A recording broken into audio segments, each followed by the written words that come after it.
أعوذ بالله من الشيطان الرجيم بسم الله الرحمن الرحيم والريب في الأصل لا ريب ترکیب ته ذکر کوم په دې باندې شبهات او داغه جواب وکړې شو.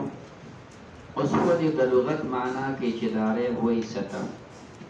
نو خو دا ريب معنا کو په شک سره خو دا ريب معنا خپل شک نه دی بلکې دا ريب معنا دا ده چې انسان کې تردد پیدا شي لکه اضطراب پیدا شي عدم اطمینان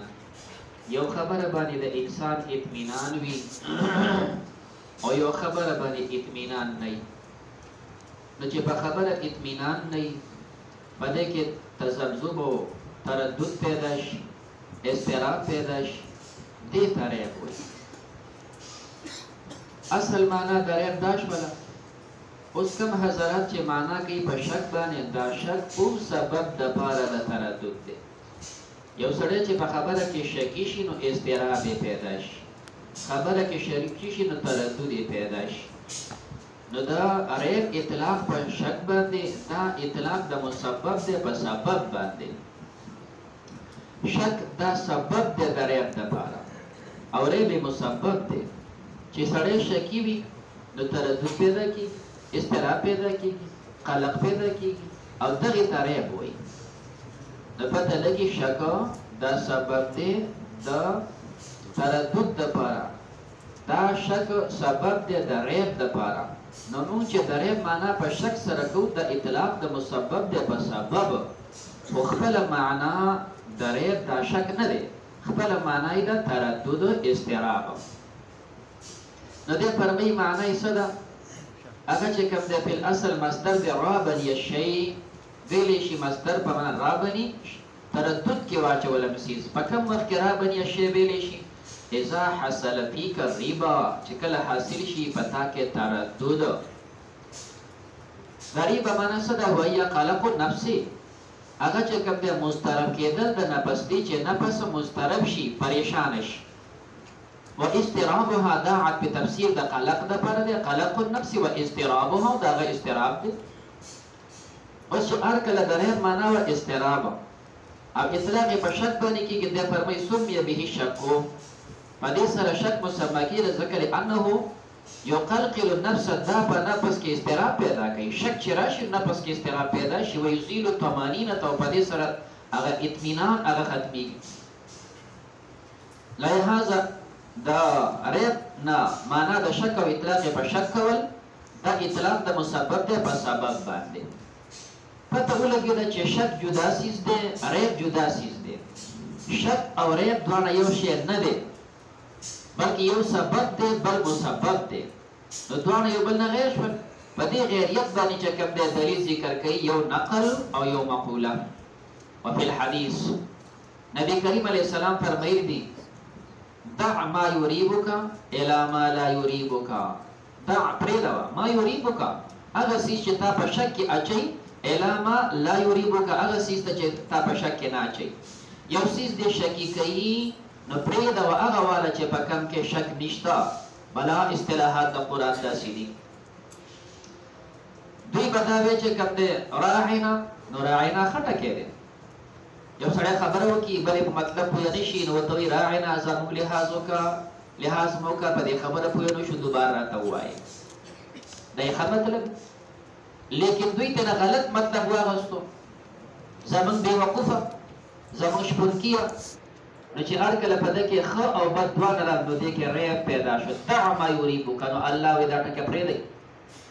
او دا وایي چې که د انظرنا چې په خبره پوه نه شي نو دا وایي انظرنا مونږه زموږ ته نظر وکړه نو دا هغه ټکی دی چې په ده کې سره ريب او تردد نشته همدارنګې ته وایي نبی کریم علیه الصلاة والسلام باندې درود وایي صلی الله علیک یا رسول الله نو اوس که ته ښه معنا کې درود شریف دی یوه ټوکړه د درود ده بلکل جایز ده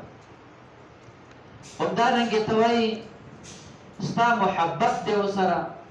او هر ذهن کې د نبی علیه الصلاة والسلام ذات مبارک او تصور پروت وي نو ته وایي صلی الله علیک یا رسول الله دغه محبت په بنیاد وایي بلکل جایز ده لیکن یو سړی داسې وایي چې زه وایم چې یا رسول الله نو پیغمبر علیه السلام ما ته دلته حاضر دی او ما ته ناظر او ما ته ګوري، نو اوس د غلطه عقیده شوله. نو چې هر کله په دې کې اشتباه پیدا شوله، دع ما یریبک الی ما لا یریبک، چې په کټ کې شک نه پیدا کړي. صلی الله علی النبی الامی، صلی الله علی رسول الله صلی الله علیه وسلم. د سره دیا کټ کړه. نو دع ما یریبک الی ما لا یریبک، کوم کې د شک نه اچي. ځکه فإن شک ریبة، شک چې کوم دی دا خو ریب دی، او صدق رښتیا چې وي هغه طمانینة، په ده کې اطمینان وي. تمسک په دې کې دی چې فإن شک دا اسم د ان دی او ریبة دا یو خبر دی. حمل رالی د خبر په اسم باندې پته لګي دا یو د بل نه غیر دی. نو شک غیر دی او ریبه غیر دی. که چېرې دواړه یو څیز وي نو بیا حمل څنګه راته؟ نو پته لګي چې شک غیر دی. شک دا سبب د پاره د ریبې دی، او ریبه چې کوم دی دا له مسبب دی. صدق اطمینان وي، دا یو دلیل. ومنه او دویم مقوله ده ریب الزمان لنوائبه.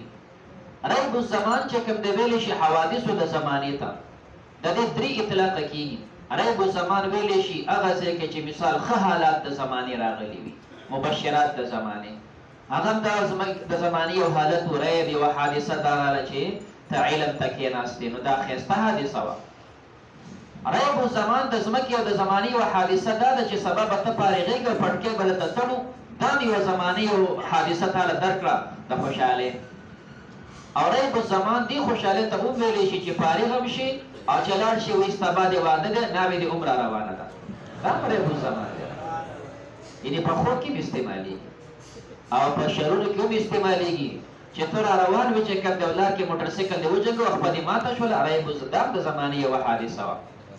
تکلیف شو. او ریب الزمان دا مې یوه حادثه وه چې سبق شروع چې کوم دی او تا ځان سره سوچ کوو مړه په سبق څه کې ولاړ شه، میلې ورځ ده چې کوم دی مداري به راغلی او ډب ډوب به شروع کړي، ماران به جنګوي، لاړ شه تماشه وکړه، غلی د سبق نه ووتې. یوه حادثه وه، سبق دې پاتې شو، نو دا شر دی. نو دا ریب په خیر شر دواړو کې استعمالېږي.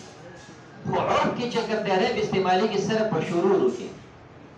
عرف کې دا صرف شرورو کې استعمالېږي. نو ویلی شي چې کوم دی ریب الزمان لنوائبه، چې حادثه راله تا موټرسایکل وجنګو، دا حادثه وه، دا نایبه وه، دا سبب و ستا چې کوم دی د قلق او ستا د اضطراب دپاره. اوه اوه خپه مې ماته شوله، بدن هم خراب شو، سبق هم ګډوډ شو، نو څومره به خفه یې. نو دې سره ریب او تردد پیدا شو. نو نایبه دا سبب شو دپاره د ریب الزمان ته نوایبو ته ویلی شي. هدى للمتقين يهديهم الى الخلق، دا معنا کوي د هدى للمتقين، معنا کوي په يهديهم سره. نو اشاره کوي دې ته چې هدى د مصدر په معنا د فاعل سره دی، هاديون سره دی. هدى مصدر په معنا د فاعل سره دی، هدى معنا هاديون للمتقين، معنا يهديهم دوی ته ښوونه کوي د خلق ته صحیح لارې طرف ته. دا ښې معنا تا ته وکړه. وړاندې درې تحقیق به قاضي کوي، یو په هدایت څه کېږي، دویم په متقین تقوا کې، او دریم به تراکیب ذکر کوي چې دې نه کم ترکیب جوړ شوی دی. په هدن کې وضاحت کې فرمایي وهدى فی الاصل مصدر، هدن ته کې اصل کې دا مصدر دی، کالسرا والتقى، لکه سرا چې کوم دا مصدر دی، ویلی شي د شپې تلل، تقا انتهایي پرهیزګارۍ ته ویلی شي، دا مصدري ټکي دي. څنګه چې سورا او توقا دا چې کوم دی مصدري دي، نو هدن د قشن دا مصدر دی. دا خو د لفظ وضاحت و چې دا مصدر دی. او معنا یې څه ده؟ نو دوه معنی ولکوي. معناه الدلالة یو معنا، او قیل دوه معنا کې الدلالة الموصله الى البغیه، هغه دلالت چې هغه رسوونکی دی مطلوب ته. لومړنۍ معنا کې د هدایت و دلالت، په دې دلالت باندې لام داخل کړی دی او دی معرب ګرځولی دی. دا لام دپاره د عهد دی، اشاره کوي هغه دلالت ته چې تا ته ذکر کړی په اهدنا الصراط المستقیم کې. هلته تا ته د هدایت معنا کوله وه الدلالة بلطفین، هلته ته دا معنا کړې وه. هدایت څه ته ویلی شي؟ الدلالة بلطفین. نو دلته معرب ګرځوي، اشاره کوي چې مراد دلته دلالت نه هغه دلالت دی چې کوم مې تا ته هلته کړی په هدایت کې، اهدنا الصراط المستقیم کې. نو الدلالة بلطفین البته خبره کړې وه چې قاضي د نور حضراتو نه په سیډ روان دی، ځکه چې نور حضرات د هدایت دو مطلب ذکر کوي، الدلالة الموصله، الدلالة على ما يوصل. په دې دوه باندې اعتراضونه وو، بیا جوابونه وو، چا چې کوم د اشتراک باندې خبره او چا په بل مجاز باندې خبره. قاضي دا غونډ لري کړو دی وکړه چې هدایت معنا د الدلالة بلطفین، نفس معنا یې دا ده. اوس اخوا ته چې کوم دی کله به موصل وي او کله به غیر موصل دی، پردین دي. هغه ځای خلاصه مقصود ده. دلته یو معنا ذکر کوي چې هدایت څه ته ویلی شي، الدلالة معنا الدلالة بلطفین، دا یو معنا شو. وقیل او چا له معنا کړي الدلالة الموصله الى البغيه، هغه دلالت چې هغه رسول کې دی مطلوب ته، نو دلته تاسو دلالت موصله ورته وایي. نو دا الدلالة موصله او دې مقابل کې راځي الدلالة على ما يوصل. فرق دی چې الدلالة الموصله کې دلته ایصال دا صفت د دلالت لپاره دی، نو او په الدلالة على ما الته ایصال صفت د لپاره دلالت نه ده، طریق دی. الدلالة على ما هغه طریق باندې یوصل چې دا طریق موصل وي. او دویمه دا ده چې کله ایصال صفت د دلالت شي دلته اصول لازمي دي. الدلالة الموصله دې ته ویلی شي تا نه یو سړی تپوس وکړي زه سړک ته وځم دا سړک کوم دی تا د لاسه ونیو نیغ دې ورسو دا سړک دی، دا الدلالة الموصله الى المطلوب الى البغيه.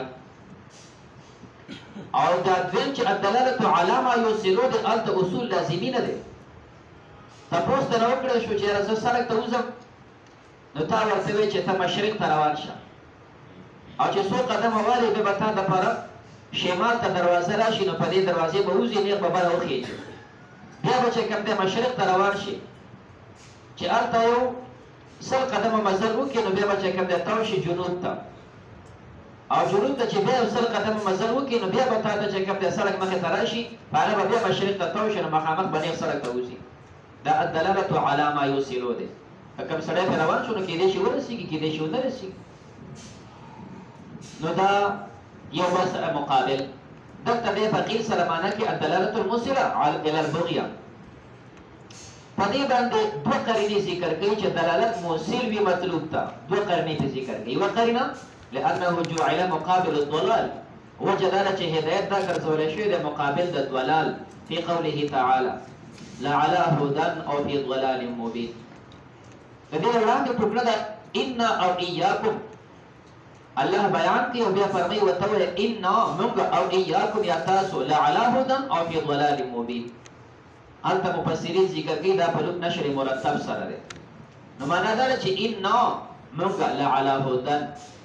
او اياكم او تاسو في ضلال مبين. بهر کیف دلته هدایت رالی مقابل د ضلال کې رالی،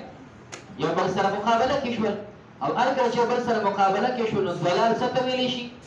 عدم اصول الى البغيه. ضلال دې ته وایي چې دی خطا شو، مقصد ته ونه رسېده. عدم اصول الى البغيه، چې ضلال کې عدم اصول الى البغيه، مقابل کې هدایت راغله، په هدایت کې بس الاصول الى البغيه. نو ځکه معنا وکړه الدلالة الموصله الى البغيه. نو فرمایي دا چې دا مقابل د ضلال کې دی، لانه وجه دا چې لا يقال، لانه لا يقال، دا دویمه قرینه ذکر کوي، ولانه دویمه وجه دا ده. دا هدن مصدر دی او څه د دې نه مشتقي راواله مهدیون. دا مهدي به چا ته ویلی شي؟ چې کوم سړي کې بالفعل هدایت دی،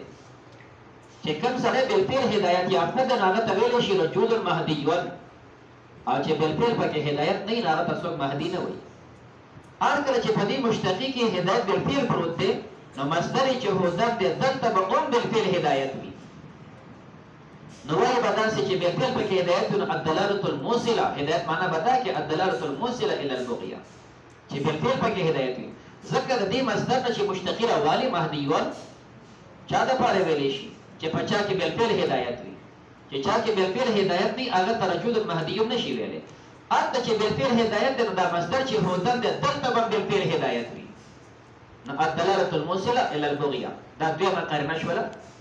ولانه لا يقال مهدي الا لمن، مگر هغه چاته ویلی شي اهتدى الى المطلوب، چې هغه مطلوب ته رسېدلی. دا دوه قرینې ذکر کړې. خو بیا هم د قاضي خیال باندې معنا د هدایت لومبنۍ وه الدلالة بلطف، او دا دویمه معنا یې ذکر کوله فقیر سره. اگر چې په دې دوه قرینې ذکر کوي خو دا دواړه قرینې کمزوري دي، دا دواړه قرینې کمزوري دي، نو ځکه دا قول کمزور دی چې قیل دی. هر چې لومبنۍ قرینه وه چې هدن دا مقابل د دلال کې راغلی دی، او دلال عدم اصول المطلوب وي، نو هدایت به اصول المطلوب وي، نو دا قرینه معید نشي ګرځي، ځکه چې دلته هدن چې مقابل د دلال کې راغلی دلته هدایت لازمي معنا ده. انا علی هدن، من په هدایت یو، من هدایت یافته یو، دلته هدن لازمي معنا ده. او کوم چې آیت کریمه کې ذکر ده چې هدن للمتقین، دا هدایت متعدی دی، لہذا هدایت لازمی هغه مؤید د هدایت متعدی څنګه وګرځېږي، نو ځکه دا قرینه کمزورې وه. دارنګې دویمه قرینه د بیا چې رجل المهدیون هغه وخت کې ویلی شي چې په هغه کې بالفعل هدایت وي، نو دا قرینه هم کمزورې ده. وجه د کمزورتیا یې دا ده چې رجل المهدیون چې خلک وایي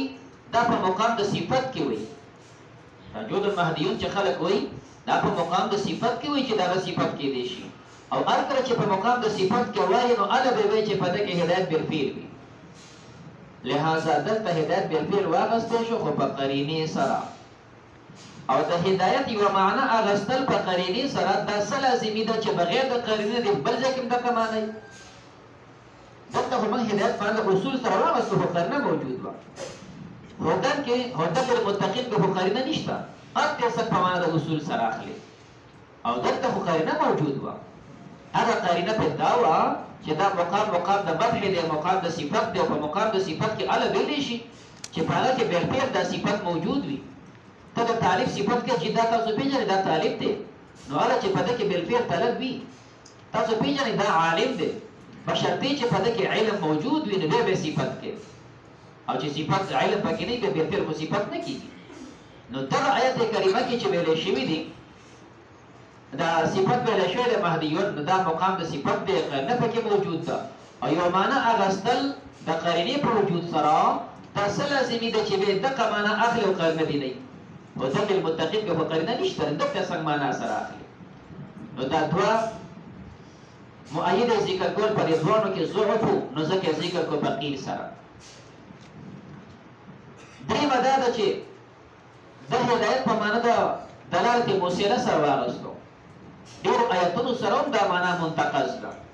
واما ثمود فهدیناهم، هدیناهم هلته ویلی شي الدلالة الموصله، هلته خو نشي ویلی،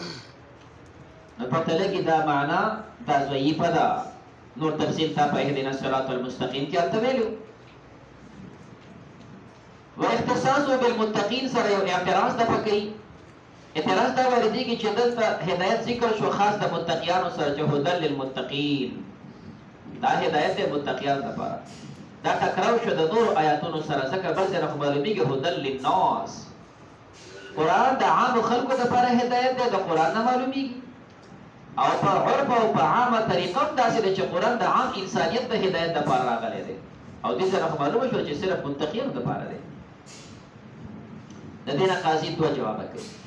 او مدار د جواب دا د متقین په معنا سره ده.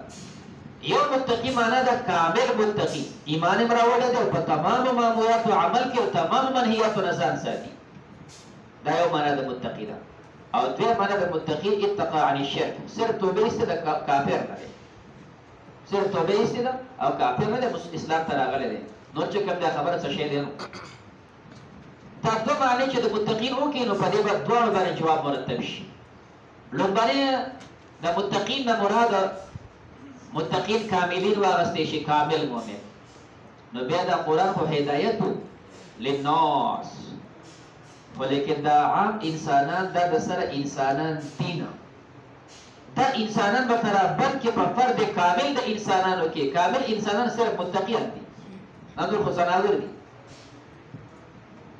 کوم چې کامل متقیان دي قرآن ټیک ده هدن للناس دی، خو د ناس نه څه مراد دي؟ صرف متقیان مراد دي، چې کوم کامل متقیان دي، او کوم چې متقیان نه دي دا خو اولئک هم کالانعام بل هم اضل، دا خو زناور دي، هر سره انسانان دي نه. نو هدل للناس هم شو دغه ناس چې کوم دی هغه رابن شو په دې پرده کامل کې چې متقیان دي نو ځکه ویل شو هدل للمتقین پوښي دا جواب نو دې فرمایي چې واختصاص بالمتقین لانهم المهتدون ځکه دا متقین دي په هدایت دي به په قران سره والمنتفعون او دې پیدا غسره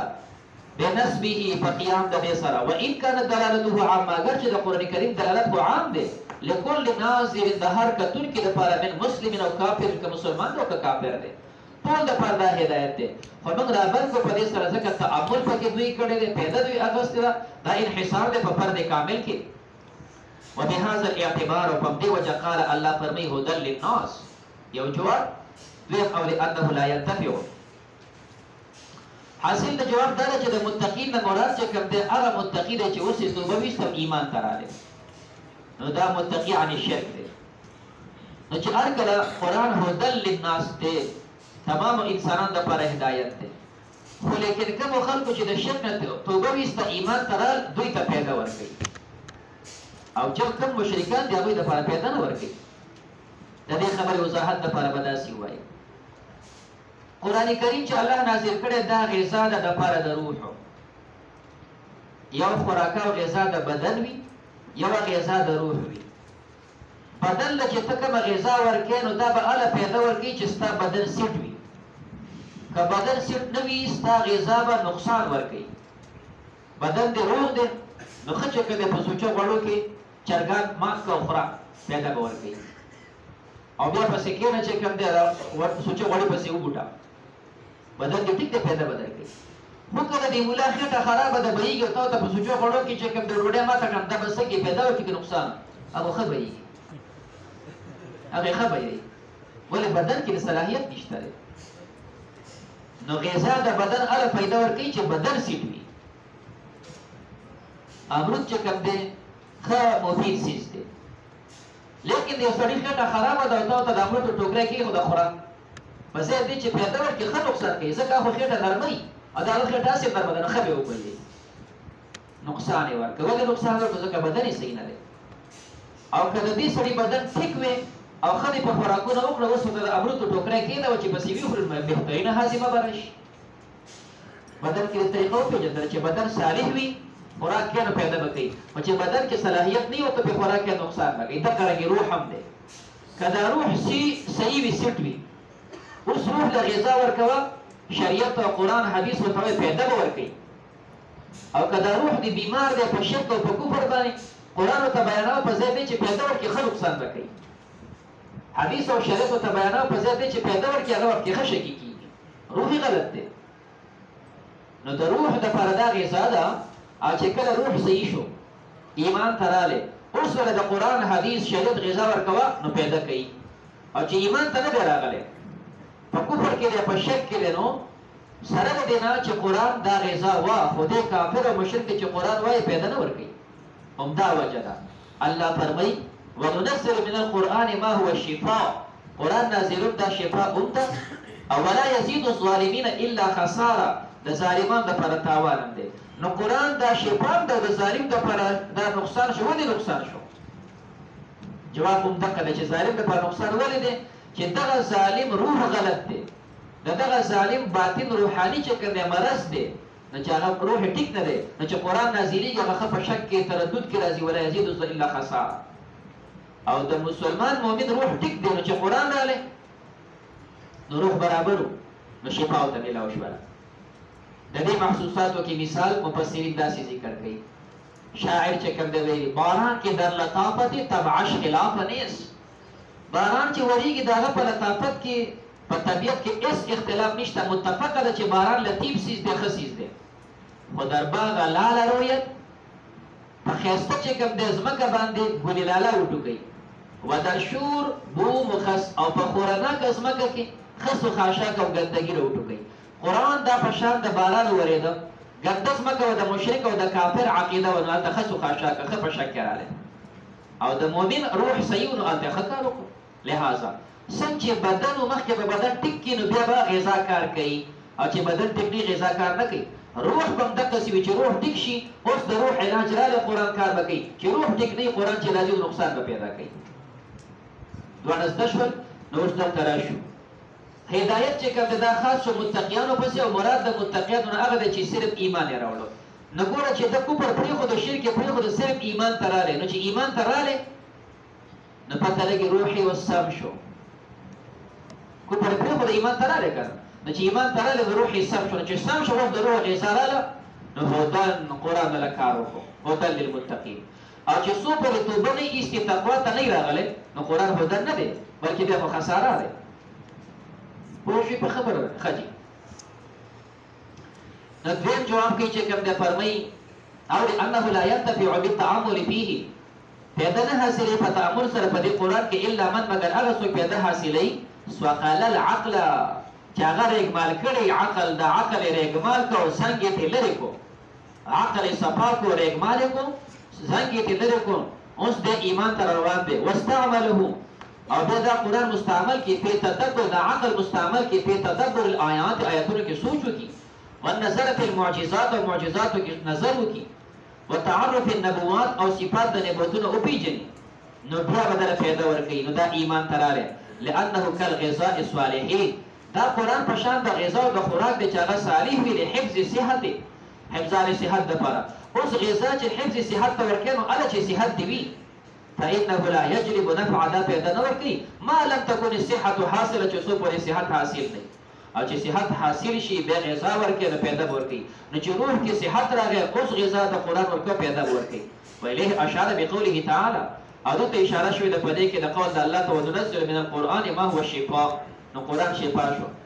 رحمت شو للمؤمنین او بیا فرمایي ولا یزيد الظالمین الا خساره هغوی دپاره خساره پیدا کړه نو یو قرآن د کافر دپاره خسار مؤمن دپاره شفا نو عجیبه دی قرآن څنګه یو دپاره شفا او بل دپاره خسار وجه دا ده چې روحانیاتو کې فرق دی ولا يقدحون سره اعتراض دپه کوي اعتراض دا واردېږي چې دا خو پته ولګېده چې قرآن هدایت دی متقیان دپاره نو دا خو به هله هدایت دی چې په معنا کې پوه شي که او په قرآن کې چې دا متشابهات راغلي دي حروف مقطعات راغلي دي په دې معنا نه پوهېږي نو چې په معنا یې نه پوهېږي تا دپاره به څنګه هدایت شي دا خو به هله وي چې په معنا او مطلب یې پوه شي نو هدایت به شي چې په معنا او مطلب نه پوهېږي نو څنګه به هدایت شي دا اشکال و قاضي په خپل مذهب باندې جواب کوي وایي دا د هغه چا نه تپوس کوه چې څوک وایي په معنا یې نه پوهېږو موږ خو شوافي یو موږ په معنا پوهېږو نو چې موږ د مقطعاتو د متشابه په معنا پوهېږو په موږ اعتراض نه واردېږي معنا باندې پوهېږو نو هدى للمتقین دی او چې څوک وایي په معنا یې نه پوهېږو نو هغوی باندې اعتراض وکړه په احنافو اعتراض وکړه موږ بیا داسې غټ اعتراض دی موږ بله جواب وکړو ښه ولا يقدح دا نقصان نه پیدا کوي ما فيه من المجمل کوم چې مجملات دي والمتشابه په دې کې متشابهات دي ولې نقصان نه کوي په کونه هدى چې دا هدایت دی لما لم ينفك ځکه دا نه دي جدا عن بیان تعیین المراد منه تعیین د مراد یې موږ ته معلوم دی نو چې مراد یې معلوم دی نو اجمال یا تشابه سفر نه پیدا کوي نو داسې مراد معلوم دی او د هغه چا نه تپوس وکړه چې هغه مراد یې موږ ته نه دی معلوم لکه احناف موږ ته مراد نه دی معلوم خجل چې مراد نه دی معلوم نو بیا دا څنګه هدایت شي موږ د هدایت قسمونه دي عالم دپاره هدایت دی چې دونه د علم وکړو محکمات دې زده کړه متشابه نه رابن شه او د جاهل ته وایي ته چې کوم د ترغیب او رغبت پیدا کړه په دې علم کې عالم ته وګوره په محکماتو پوهېږي چې کوم د متشابه پسې کوشش کوي او ته په محکم هم نه پوهېږي نه موږ وایي ابتلا ده په دې کې چې کوم دی نقصان ځکه نشته که معنا یې نه پوهېږو خو بیا نقصان نشته ځکه دا ابتلا ده هم د عالم او هم د جاهل والمتقی